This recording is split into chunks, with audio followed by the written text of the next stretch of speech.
It is that time again. Welcome to Mock Draft Monday here on the Blog of the Boys YouTube channel. I am RJ Ochoa. He is Connor Livesay, our draft expert here at BTB. You can hear him every Wednesday and pretty much every Saturday on Talking the Draft, where he has all sorts of draft prospects. You can also hear him chop it up with Mark Schofield. Connor, what did you have for breakfast today on Sunday, the day we were recording this? Not eating breakfast yet. Not a big breakfast guy. I just ordered tropical smoothie Uber Eats for lunch as we were recording this. But you want to tell people what happened? Do we want to be honest with people right now? I don't see why not at this point. Sure. We started to record and then technology let us down. So we're back here for the second go around. It is actually our second Mock Draft Monday here. How do you feel right now? Do you feel like we just wasted time? We just got to know each other more, absolutely. like as better friends. I have nothing to do today, honestly. I haven't watched wrestling in probably like 15 years, and I watched WrestleMania last night. So I was like, yeah, I'll tune in for the second day of WrestleMania on Sunday just to see what happens. We're dog sitting a dog. She's very annoying, very cute. So if you hear a lot of squeaking or you see my body being knocked around, it's because she's just attacking me. I have two questions before we begin, before we set the stage to begin, rather. What is the dog's name? That's my first question. The dog's name is Beckett. Beckett, okay. She is a 5-year-old golden retriever, and if we can get this to pan out, that is Beckett. That's awesome. Beckett looks very tired and very cute. You're right. My second question is, what kind of smoothie did you order? A Bahama Mama from Tropical Smoothie. You said Tropical Smoothie. All right. This is not an ad. Just, Connor just. Should be. Tropical Smoothie. Hit us up. We need more money. What flavor is the Bahama Mama? That's the question I was asking, really. That is a great question. I'm not sure. It's just very good. Okay. I think it's got it's fruity, pineapple. Fruity. Never would have thought that. Maybe some coconut. Mm-hmm. I really don't like coconut as a flavor. It's pretty gross, honestly. Oh. That's a terrible take. So anyway, okay. So we are using the Draft Network simulator this week. We used PFFs last week, and love the folks at TDN, but kind of let us down a moment ago when we were starting up. So we're going to put our trust in them one more time. Let's get this up here. I'm actually changing up my process, my technological process here, Connor. So I'll be seeing you less because I'm using this computer to stream the production. Are you ready to start? Let's do it. All right. We have started the draft. We've got a nice Adidas ad going on here. Derek Stingley goes to the Jets. Look at that. This is already different than what we did a moment ago. It's moving very fast. Trent McDuffie goes to Houston. Jordan Davis to Baltimore. Zion Johnson did go to Philadelphia a moment ago. He is back there now. Garrett Wilson goes to the Saints. Drake London to the Packers. All right. Oh, my gosh. Okay. I'm going to stop. I'm trying to get this is a better one because it blends more. Okay. I'm going to try to avoid talking about the draft that will not be named, the mock that will not be named, since it doesn't matter to people. Just to recap here, Aiden Hutchinson goes 1 to the Jaguars, not exactly a shock. We get back-to-back edge rushers to start, and Evan Neal goes to Houston. Derek Stingley, as mentioned. Kyle Hamilton makes it to the Giants. Don't really love that. Let's see here. Trent McDuffie to Houston, as mentioned. These Eagles picks hurt. Yep. Zion Johnson, Jamison Williams back to back. That's a pin throw if you've ever seen one for. Garrett Wilson goes to New Orleans. And like I said, Drake London to the Packers. I'm only going to bring up the last mock that no one will ever see one more time, just to say that Malik Willis went to, was it Atlanta, Connor, when we did that one? I think it was the Panthers. Yeah, it was, because I made a Marcus Mariota joke. That again, no one will ever get to see that. Man, that pisses me off. Anyway, Jermaine Johnson goes to Atlanta instead. So no quarterbacks taken yet. So if somebody wants one, Dallas is available. But so is Tyler Linderbaum. So is Kenyon Green. So is Chris Olave. So is Traylon Burks. What are you thinking of? What do you want to do right here? Explain yourself. Do you want me to zoom in on anything? I can't see you. I can if I move around. No, you're good. So I think I'm zooming in. I don't care what you say. I think I think it's a legit scenario where there hasn't been a quarterback drafted. I think Pittsburgh might be your first team that you're like really looking at. I mean, you could see one go to Carolina, but I don't know. We don't really know. So there's a legit scenario in place here where you could be on the clock at 24 and a quarterback hasn't been drafted, which bodes well if you would like to trade back, to 32 with the Lions, if they want to come up and get their guy, or one of those teams at the back end there, Tampa Bay, might look to, hey, Tom Brady's back one more year. We don't love Kyle Trask. Let's see if we can come up and get one of our guys. So there's a situation there, but Tyler Linderbaum, not a guy that we think this team loves yet because he's not on the 30 visit list, correct? Correct. So for me, we drafted Kenyon Green last week. We're going to try to have some variance in these. I like Chris Olave here, Traylon Burks here a lot. For me, Chris Olave is the higher ranked player on my board, and I know that they seem to be interested in both of those guys. I think for this team, Chris Olave makes more sense. He's an Amari Cooper version of Amari Cooper, just not quite as developed yet. Great route runner. He creates some separation down the field. Not going to give you a ton after the catch right now, which realistically Amari Cooper really didn't either. So it's not something that they value a ton, and I think they see CeeDee Lamb as taking that next yard after the catch role. So for me, Chris Olave makes a ton of sense. He can play slot. He can play outside. He's got speed. He's a great route runner. Creates separation, natural hands, makes a ton of sense. You don't know what the situation is going to be with Michael Gallup early on. Cedric Wilson is gone. Malik Turner is expected to leave, or expected to find a new home soon, rather. So right now, your wide receiver room consists of CeeDee Lamb, who you are dependent on, Michael Gallup at some point, James Washington, who is nice, but, not moving heaven and earth. Simi Fehoko, if he takes a leap, which is possible, but if you're banking on 6th-round picks year after year after year, you are only the safety department for the Dallas Cowboys. Noah Brown, fine, but, I know he has a hive. Not really anything I've ever been in on myself. He had a great training camp last year. If not for that training camp last year, I don't even think Noah Brown's on this team. But so cool. I mean, you need that body. Yeah. Go ahead. I was going to say receivers a big. I mean, like Cowboys fans are excited about anything really, but like receivers a big issue. Michael Gallup could miss 4 to 5 games. It sounds like. I think they've reported as, hey, we might not expect him to be around for the first 3 to 4, which could easily turn into 5 to 6. So yeah, and to be very clear here, like, because I know some people get upset when anyone is negative about the Cowboys. You have to err on the side of caution, like especially now that you've paid Michael Gallup, you have to give him and I know like everyone's worried about the season. You cannot rush him back. He has to get 100% healthy. That has to be your 100% like top priority with him. Yep, absolutely. So I mean, I think receivers one of a top 3 biggest needs for this team. A lot of people complain about the consistency from game to game and from week to week, from month to month with Amari Cooper, and Chris Olave has always been consistent. I mean, he was talked about as a first-round draft pick last year before he decided to go back to school. So he's 2 years in a row being discussed as a first-round draft pick. So that proves he's consistent. I think he makes a ton of sense for this football team. All right, sold. Traylon Burks goes to Tennessee. That sucks. I mean, and Tyler Linderbaum went to Tampa Bay. Just quickly. Now, obviously, you're pretty much zoning in on the guard situation because you don't have a left guard on your roster. You might have went BPA, and again, last week we did take a guard, but this week we want to switch it up and go with a similar caliber of player, but at a different position of need. So we're really looking at the guard now. Hopefully somebody there is going to fall to us. Quickly, how many at this point in time, because this is Friday now, if this is real life, how many Chris Olave like jersey edits have been tweeted out at this point of him? Oh, jeez, who knows? A billion. Okay. To catch up here, Tariq Woolen goes to the Cardinals right before the Cowboys are on the clock here. Christian Harris to the Eagles. Quay Walker, who we took in the second round last week, goes to the Kansas City Chiefs. The Saints maybe get their quarterback of the future with Matt Corral. Sam Howell goes to the Commanders. So we've got a new quarterback in the division, Connor. The Falcons do get a quarterback here. So do the Seahawks have a brand new one, local guy right there. Let's see here. Nakobe Dean goes to the Lions. Some people have their eyes on Nakobe for the Cowboys at 24. Malik Willis went at 32. That was, I think, the first. I don't think Kenny Pickett went before that. No, he did not. So the first quarterback's 32 overall.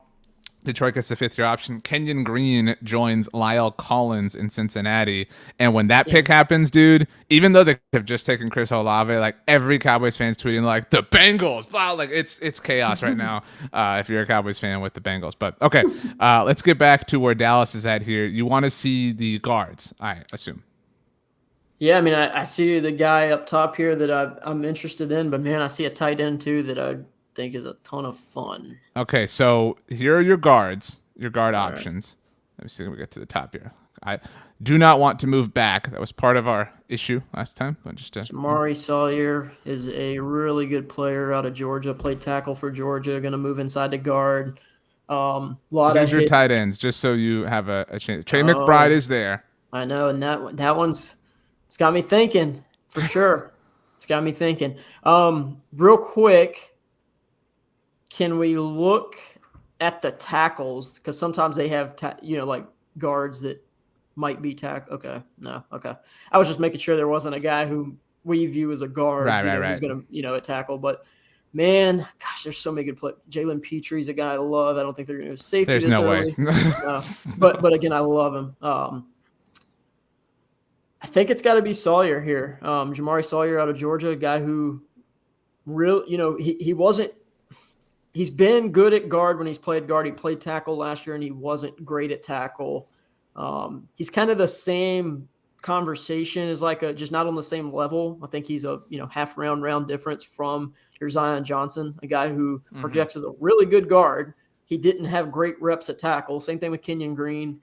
So for me, I think Jamari Sawyer is like your round 2 version of your Kenyon Green for me. Not quite on that level, just a tier below. Yeah, I think everyone's at peace with this because they got Chris Olave, right? Like everybody got their guy, you know what I mean? And suddenly, if this is the pick, the off season feels much better as my dog's not barking. We're not dog sitting, he's just loud. So and I think right now, if you and I graded the off season for the Cowboys, it's like a C, right? Like today we're recording this Sunday, April 3rd, right? I know you want to give them an F. Well, I was going to say, I'd probably say a D. I mean, you've lost a lot of guys. You haven't brought anybody in. You retained some guys. The only position that they haven't brought anybody in is along the offensive line. But everywhere else, they have technically answered the loss, right? Like, I'm not saying that they're equal players, but they lost Randy Gregory. They brought in Dante Fowler. So they have technically added body for body everywhere except for along the offensive line. What? No, I guess they cut or waived Blake Jarwin, but they still have Dalton Schultz. I mean, so. We know how much they run. That's why I do think Trey McBride could be a consideration here because they run a ton of 12 personnel, and they also at Sean McEwen and Jeremy Sprinkle. So it's like maybe. I mean, I think tight ends I think they're going to draft the tight end in the top 4 rounds for sure. I also think that. They have no intention of paying Dalton Schultz. They do not want to do that. They do not want to do that, and they probably don't. Look, all due respect to Sean McEwen, who was on an episode of First and 10 on the Blog on the Boys podcast network a few weeks ago, probably don't view him as the future. And they do not we talk about this all the time. They do not we talk about the free agency this way, right? Oh, they attack free agency to fill their needs so they're not pigeonholed going into the draft. They never leave themselves pigeonholed for anything, even year to year to year. That's something we have to give them credit for. And so they do not want to leave themselves pigeonholed at tight end for next year. They do not want to enter the offseason with a glaring hole at tight end, which they could be doing if they don't get an answer. Yeah, no, I agree. I mean, I think we're just talking about being pigeonholed, and I feel like we think they might add a veteran offensive lineman that could play guard if they need be, before the draft. But I mean, right now they're pigeonholed at left guard because they've pretty much openly admitted, hey, we don't trust Connor McGovern to play on the left side. So, I mean, that's your only other guard option unless you start looking at a Matt Farniok or Josh Ball to move inside. So it's ugly at left guard right now. So I feel like if you don't go left guard in the first round, you're almost saying we got to spend our second round pick on a left guard who can come in and I think you're right. Prove that they could start. So there are still tight end options. You're right. The responsible thing is get your guard now, and you can address tight end in a moment if you really want to. I'm not gonna lie, passing up on Trey McBride in the second round does hurt. But we just did it. So sorry, we Connor. did it. Let's see where he goes. If he goes, maybe we get lucky here. Who knows? I mean, this is Trey McBride is available with the 88th overall pick. I will strip down naked on this show right now. Nobody wants to see that, Connor. He's still there. He's still hanging out. It's gonna happen. It's gonna happen. Carson Oh Strong to no. Minnesota, John Mechie to Cleveland. Oh no. Oh Uh, no. uh, Oh no. Did he? No, he didn't make it. Did he make it? I'm fairly certain that he did. Ah! Well, I'm not drafting Trey McBride at 88 overall because there's no chance that he was there at 88 overall. So for everybody who is waiting for me to get butt naked on the show, it's not happening. I'm so happy that the old one died and we got the opportunity to do this again. Wow, Connor, what do you? I mean, like, how can you say you don't, like every person watching this, and we appreciate our loyal viewers here on the Block of the Boys YouTube channel. And I'm going to zoom in. I know you all said that last week. That's why I've been doing it delicately right now. Like you have to play the simulator. You know what I'm saying? Like I get what you're saying that like realistically, but like. And I don't want to be like anything can happen, guy, but like anything can happen. Like we see that in the draft all the time, do we not? It absolutely could, because I mean, again, like, I think there's a less than 10% chance that Trey McBride's available at 88th overall pick, but it's not zero, right? But there's not a tight end in this, so the teams are probably thinking the same thing that we were thinking on our deleted, never heard of show, where we were like, let's just wait because there's 6 or 7 guys that we like, and one of those guys is bound to be there. So while I don't think it's 88, you could see the first tight end go off the board, right inside 70, right inside 65, something like that. Because they're like, look, if we like Trey McBride, but this linebacker is a better player for us, let's get him, and then we'll get Cade Otton here in the next round. So there's a chance they could fall. I mean, we've seen that happen with deep positions before.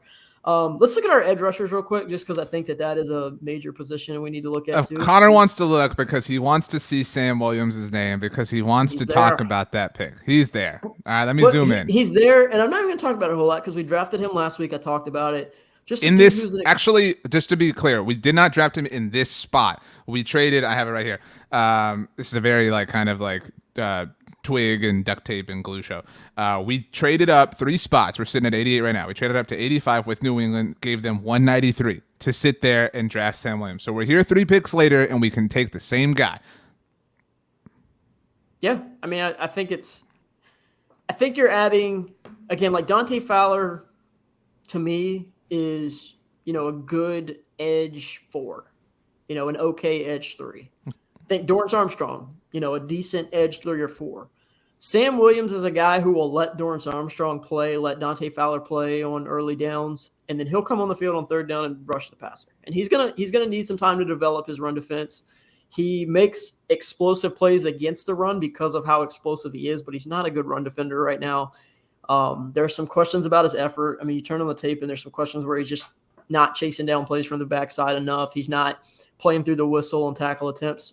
But there's plays on tape where you turn on the pass rush and you go, holy crap, this guy's got top 40 ability to rush the passer. But there's some off the field, the run defense issues are there. But the Cowboys are set up nicely at defensive end to not need a DeMarcus Lawrence 2.0. They have Chauncey Golston, who is known for stopping the run. They have Darrell Basham, who's a good run defender. They need more pass rush. They need to replace Randy Gregory's pass rush. And I think Sam Williams can do that. And I think that's why he'll be the pick at 88 if he's there. Okay, you said at the beginning here and on the show that was lost forever that you didn't want to kind of go. I'll say chalk in that we don't want to totally repeat what we did last week. We want to look at different options, right? Like that's the whole purpose of running these simulations a billion different times is to see what potential different package we like more. So while I acknowledge, and I think everyone's willing to acknowledge that Sam Williams is a likely candidate to be the pick at this particular spot at 88 overall, this exercise isn't about what will the draft most accurately reflect. All right, this is about seeing different combinations of things. And so I think everyone's telling you, Connor, hey, Trey McBride fell. Why don't you want to do it? I mean, and there are other tight end options, but Absolutely. Are there not? I mean, Jelani Woods is still there, who we know is a reported 30 visit. I mean, there are Cade Otton still there as mentioned. I mean, what I just said about why Trey McBride's could be available here because teams are looking at it and going, hey, this linebacker's that's happening right now. We're at 88 and we're like, yeah, Trey McBride might be the better pick. It could be, but we need edge rush help and there's 7 tight ends still left. There should be one still available when we're on the top on our next pick. Okay. This is, we made it. we made it through 3 rounds on the show that was lost forever, and I asked you this then. I'm asking it to you now, and then we'll be totally caught up and back to new. Last week through 3 rounds, we were sitting on Kenyon Green, Quay Walker, and Sam Williams, and we gave up pick 193. We're about to be sitting on, as I get the Cowboys picks up here, Chris Olave, Jamari Salyer, and Sam Williams. Which package, and without having given up pick 193, I'll tell everybody, you spoke out of both sides of your mouth when we previously did it. You have to pick one right now. What do you feel better about? Last week's haul through this point or this week's haul? This one slightly. And mainly because we didn't get a starting caliber wide receiver this year or last week. In this draft we did. We got a walk-in starter. So this one slightly. Trey McBride went right after Dallas to Buffalo. Yep. I hope you're happy. I'm hoping that tight end's going to fall to us. You kept all your clothes on. I mean, just embarrassing. Kate Otton's go. Here comes the run, Connor. Everybody's pissed Jeremy right now. Ruckert, gone. Greg Dulcich, gone. Jake Ferguson, gone. Jelani Woods is still hanging out. There he goes to Denver. I hope you are happy, Connor. I hope you're happy. Wow. Oh. Oh. My boy Charlie Kohler still laying around somewhere? I don't think so. I could have sworn I saw him. I think he's still there. I think he's you're a little right. deep. All right. Okay. So, so that everybody knows, and we're using the Draft Network's, I would have traded up here, but our simulator won't allow us to do that. Just to be fair, to defend myself, I would have been like, hey, I'm going to move up to 115 and pick Jelani Woods. Here's one of my fifths. I'd have overpaid a little bit to get up and get my guy. Connor, I just want everyone to... Connor's on Twitter at Connor NFL Draft. That's CONNOR NFL Draft. All right, I tried for the people, but Connor insisted on going down this route. Cowboys are going to have to pay Dalton Schultz because of Connor. Connor, we have to take Jalen. We have to. We don't. He's a reported 30 visit for the Cowboys. I mean, we know that they are interested at the very least. I know you like Charlie Kohler, but if you're all about accuracy and what's likely to happen, I mean, we have to. They only brought in Weidemeyer to figure out why the hell he tested like the worst athlete of all time. Okay, but we cannot draft Charlie Kohler here. We cannot. It's just seeping through the microphone right now. The guy's got his Aggie pride just out in the open. I don't hear a better suggestion as far as what we can do. Let's see. Well, we don't have to draft a tight end. I mean, we could always see if Collier falls to the 5th. We could see what else is out there. Here's our linebacker options. Yeah. Oh, boy. Defensive lineman? We got any defensive linemen? Oh, Tito, who we took. My boy John Ridgeway. Connor, you messed this up bad. Just want to say that. I'll let you draft Weidemeyer. I will. But when he gets cut into his rookie year because he misses workouts or whatever, I don't want to hear it. Connor, you already made this bet. All right, we have to. We just talked about the importance of the tight end position. We cannot is this a bit of a lottery ticket? Of course it is. I mean, is this a guarantee of a safety sort of thing? Of course it isn't. But you know that you painted us into this corner. You know you did. I'm trying to draft you the better tight end. And you're Jerry and Steven right now being like, oh, the guy from Arkansas who can't play. But boy, let me tell you, that is my school. That is my school. I feel like that's a Stephen Jones is a first-round pick next year for the Cowboys. I'm going to remember this moment, and I'm going to be you would have drafted Jalen Weidemeyer in the first round of the draft season is going to be obnoxious next year. But look, Connor, we have to do it. We have to. I don't sign off on it, but sure. All right, done. You made that bet. All right, that was your fault. Alec Pierce just went to Tampa. Connor had him on Talking the Draft on Saturday, so everybody should go back and listen to that again. That should have been the pick. We could have just gotten studs at receivers. Now instead we drafted a bad offensive tackle to try to run routes and catch footballs. He ran slower than like 90% of the offensive linemen. All right, Connor. Your boy Charlie Court's still here at 155. Yeah. I'm sure that makes you feel so good. Well, let's pick him because we're cutting the other guy next week. Okay, we're at You know, 155. Here we took Kevin Austin from Notre Dame last week. I know you talked about that on Wednesday with Mark Schofield. So, okay, just to be clear, where we're sitting at, our haul last week, Connor, and again, we've given up 193 at this point. We had Kenyon Green, Quay Walker, Sam Williams, and Jelani Woods. Do you feel better about that versus Chris Olave, Jamari Sawyer, Sam Williams, and Jalen Whitemeyer? I mean, we got a UDFA in the 4th round. Okay, Connor, just accept it. Let's move on. I mean, look, let's just say this. And this was my reason for drafting Jalen was we took Jelani Woods last week. We took Jalen here. These are kind of like placeholders as far as positions. Just like we had to walk away with a tight end right there, for the purposes of like this exercise. That's what I'm talking about.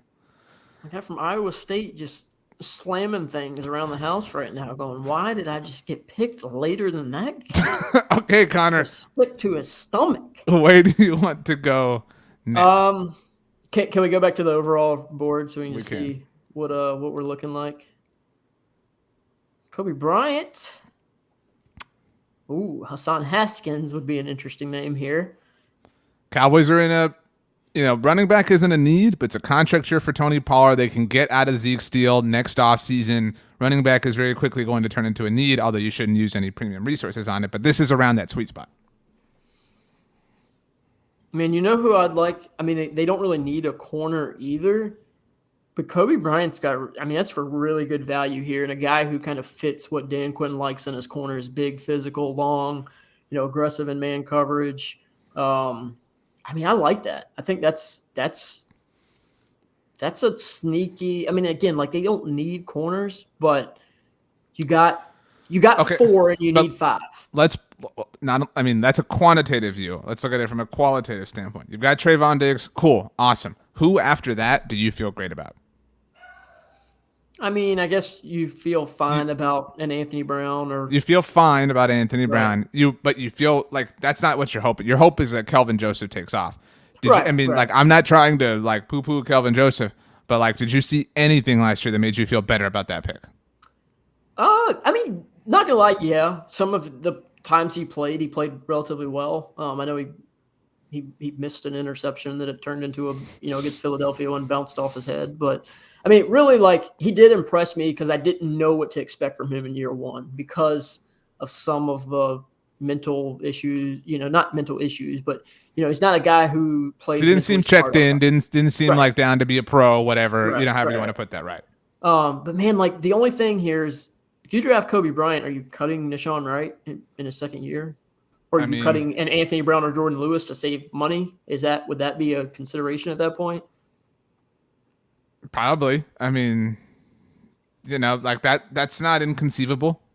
Right. Like that's fine. I think that's fine. I mean, and you set yourself up again, like you play the board, like you play best player available, like the value that fell to you, you just do it and you figure it out. You know what I mean? Like you don't not draft somebody because you're worried about what you're going to do between Anthony Brown and Jordan Lewis. You know what I mean? Absolutely. Yeah. No, absolutely.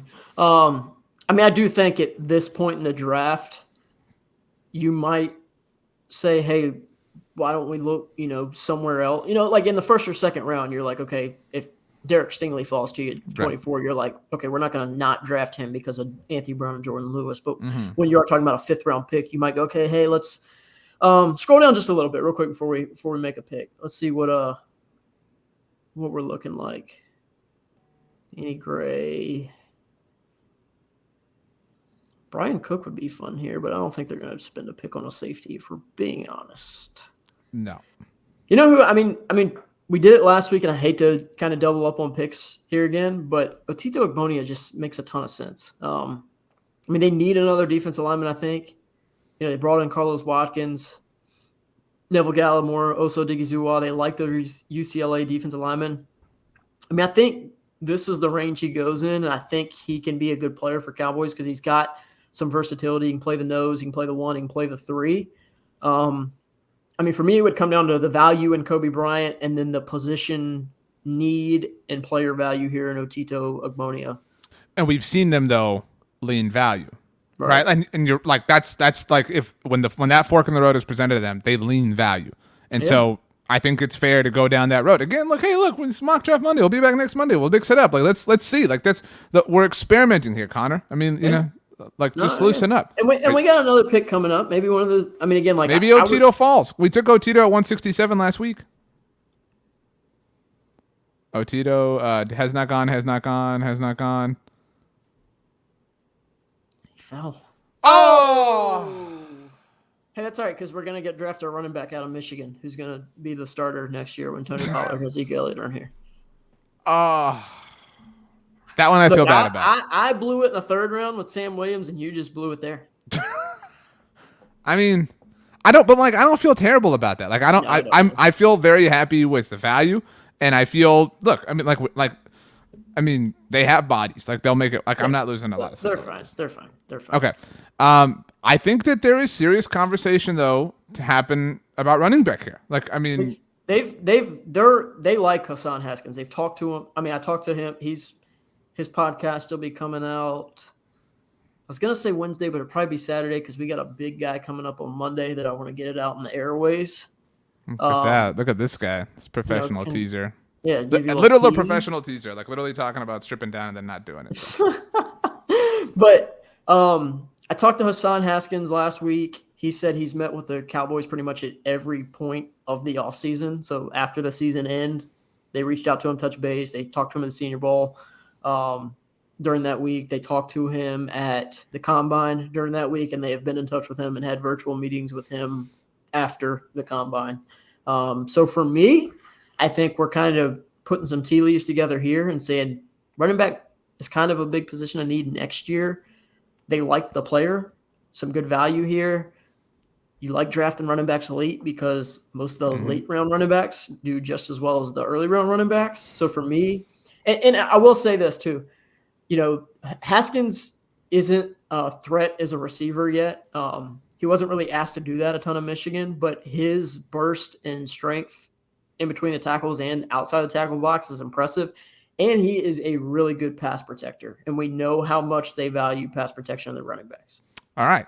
I have a very quick question. I mean, because we're going to make this pick. All right. We're going to take Haskins right here for the Cowboys. Again, and maybe you'll feel better about something else here. This is all hypothetical. Would you trade Tony Pollard this after the draft? And to be very, just so everyone's, in case you don't know, Tony Pollard's entering a contract year. So you won't, the return isn't much, right? You're talking maybe a 4th round pick, right? I mean, if somebody good wanted to be silly and give us a 2nd or a 3rd for him, maybe. But yeah, I mean, again, the drafts for the most part 3 rounds long. So if you're still telling me you're trying to compete in 2022, which it's hard to kind of believe that at this point, but if that's the goal is to win the division and go into the playoffs and try to win a couple playoff games or whatever it is, then Tony Pollard's still going to help you more than a 4th round pick would next year. I agree with that. So for me, no. My point though is this at least gives you that option. We've never seen the Cowboys explore that avenue of player entering contract year, trade him away. We've had the same conversation every year, right? Last year it's should they trade Michael Gallup for Stephon Gilmore? Should they trade Leighton Vander Esch, whatever? And oftentimes, the answer is no because you need depth. Depth is far more valuable than a future 4th or 5th or whatever. They really aren't going to use this depth, right? Like if we're being honest in Tony Pollard, but it at least opens that door of possibility, which I like. So, okay, done. Let's see here. I wonder if your boy is still on the board here. Who's that? Charlie Kohler's still hanging out. I mean, we're here. We're at 176. I mean, your tight end room's just so crowded right now. I mean, I'm like half joking.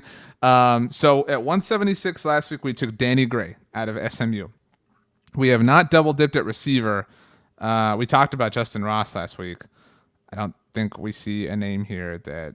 Ooh, I like Kevin Austin's still here, who we took at 155 last week. Is the Texas Tech kid still around? Yep. And he was, correct me if I'm wrong, he was Dallas Day visit. He was. We saw him, so we know that they're interested. I would like that a lot because he's good after the catch. He's got good size, speed, quickness. I mean, he kind of he's what you want to. I mean, he's kind of like your Simi Fehoko was last year, where he tested well, deep threat type of deal. Like you kind of bet on those traits to translate. And I think here in the end of the what are we in the 5th round now? Yeah. I'd like that a lot. I mean, We I know still have a 5 and a 6 coming up too. So, all right, done. You feeling better, Connor? I am. Here we are, I mean, back again. We still got an undrafted free agent tight end that we. All right, let's take a look. These are your defensive linemen that are hanging out. I mean, we haven't used a pick on a defense lineman yet, have we? We have not. God, I mean, I don't think Neil Farrell's going to be here. He's here right now. I mean, draft him. I think he'll go. I think he'll go earlier than this, but he's like Otito. He's a big guy who can play multiple spots, plays with some quickness, plays with a ton of power, played at a big program in LSU. I mean, him and Marquand McCall here out of Kentucky, which we know they like their Kentucky guys. They drafted 2 of them last year. Mm-hmm. He's kind of the same thing is Otito and Farrell, big nose tackle guy who plays with some quickness. To me, it would come down to Farrell, and I feel like was Farrell on the 30 visit list? I don't think so. For some reason, I'm double checking for you. I've left the screen, so this is all you at this point, but I don't think so. Yeah, for some reason, I thought he's been linked to him in some way, and maybe it's just been communication throughout the process. But no, I like Farrell's game a lot. McCall's an interesting player too out of Kentucky. Like I said, he reminds you a lot of what Quentin Bohanna was last year, except I think he's more athletic and he plays with a little bit more strength than Bohanna does consistently. So for me, I'd look at either one of those guys. Is a pick in the end of the 5th round here could contribute early in their careers. Farrell, not an official 30 visit. Okay, just so we're clear. At least not a reported one. We are in our tracker at Blogging the Boys up to 28 names. So any defensive linemen that are still available on the tracker list? Not that I saw. Okay. Done. Sold. All right, we have 1 pick left, Connor. This is the pick that we traded away last week to move up to draft Sam Williams. You got to be happy. You still have the pick. You still have Sam Williams. All things are good. We haven't drafted a linebacker. There goes Cade Mays, who we took last week at that spot. Yeah. Kellen Deese just went too. He's a good player. We have not drafted a linebacker yet, have we? No, but like we talked about, I lost track at this point whether it was the lost video or this one. Anthony Hitchens did mention that he has an interest in returning to the Cowboys, and we've seen sometimes they kind of hold those things in their back pocket. And after the draft, there's also the UDFA route, obviously. But so linebacker is a spot we could go. We haven't drafted a tackle either. Like I said, Cade Mays just went. So, how you feeling? Let's look at the tackles real quick, and then I want to ask you a question. Okay, so here are the tackles. Make sure okay. We're good. Ooh, Zach Tom's interesting. Zach Tom listed as a tackle, probably going to be an interior guy at the next level. I like the TCU kid Azee a lot. 2 interesting names for sure. Let me ask you. There was a lot of small school linebackers on the 30 visit list that I saw the other day, correct? Let me pull that up again. 1 second. So Matt Miller had a list. That was the one that really kind of made the rounds. Okay. So these are all the linebackers on the list. Quay Walker, not small school by any means. And Devin Harper out of Oklahoma State, James Houston out of Jackson State, and that's it for linebackers. Those last 2 names are interesting to me because that sounds like last pick in the draft type of deal, or UDFA, where it's like, we don't have any more picks. We like you a lot. We might spend our last pick on you. If not, we'd like to bring you in as a UDFA. I don't even know. Like I said, I'm not super familiar with either one of those guys. I did some tape study on them after I saw that they were 30 visits, but they seem like late round undrafted free agent guys. James Houston. Nope. Nope. That's encouraging. And Devin Harper. Nope. Very encouraging. I would draft if you give me the GM hat. I would draft Zach Tom here. Guy who's got some position flexibility out of Wake Forest. Can play inside, can play outside. And again, we got kind of a guy who has that inside out versatility in Sawyer earlier. And now you get Zach Tom, who's probably more of again, like there's some people who view him as a center. So he has some center flexibility, can play some tackle, can play some guard. So he's kind of a 5-spot guy for sure. Kind of similar to the guy we drafted, Cade Mays, last week. Kind of similar in that build. Well, how are you feeling, Connor? Everything except linebacker addressed in some way, shape, or form. But you recent, history smiles upon linebackers that are UDFAs for the Cowboys. Luke Gifford, one of them.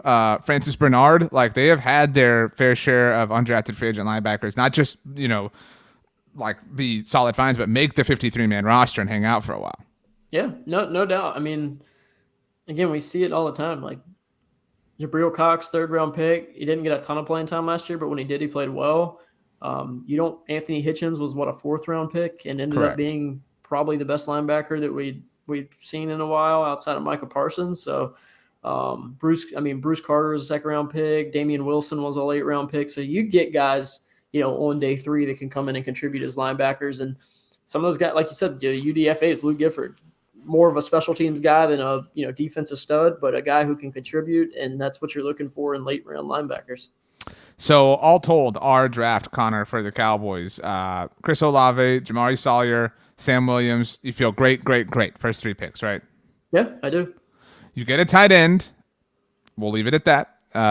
Again, we could have gone there with Trey McBride at 88. So this is really your fault. When you think about it. But Jalen Weidemeyer is the pick at 129. Kobe Bryant, you get exceptional value right there in the 5th round. That is kind of the money round for the Cowboys. Remember Bradley and I was I think Daniel Jeremiah is highest value pick a couple of years ago. So they love to get value right there. Can't wait to see him get 7 sacks this year for the Jets. I think he's with now. Hassan Haskins from Michigan, the pick at 167.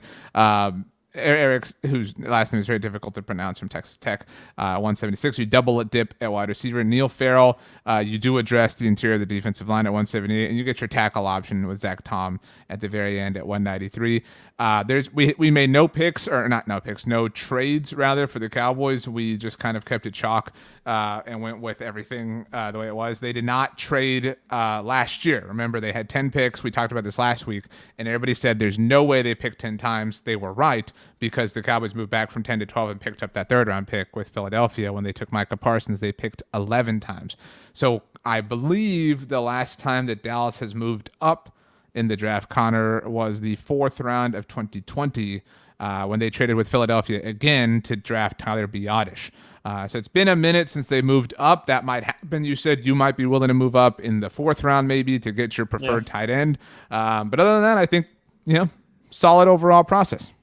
Yeah, the only thing I would have changed is I would have moved up to draft one of those tight ends, which again, if Jelani Woods is being talked about as a top 100 pick now, so he might have worked his way out of your range. But whether it's Jelani Woods or Cade Otton or Jeremy Ruckert or one of those guys, pick your tight end, right?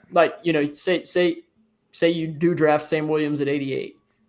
If you have 4 guys you like and one of them goes, then you go, okay, we're going to move up from 129 or whatever the pick is. We're going to give her 193. 193, to move up and make sure we get our tight end. And like I said, I don't like Weidemeyer, but they brought him in as he's a former highly touted pick, highly touted prospect.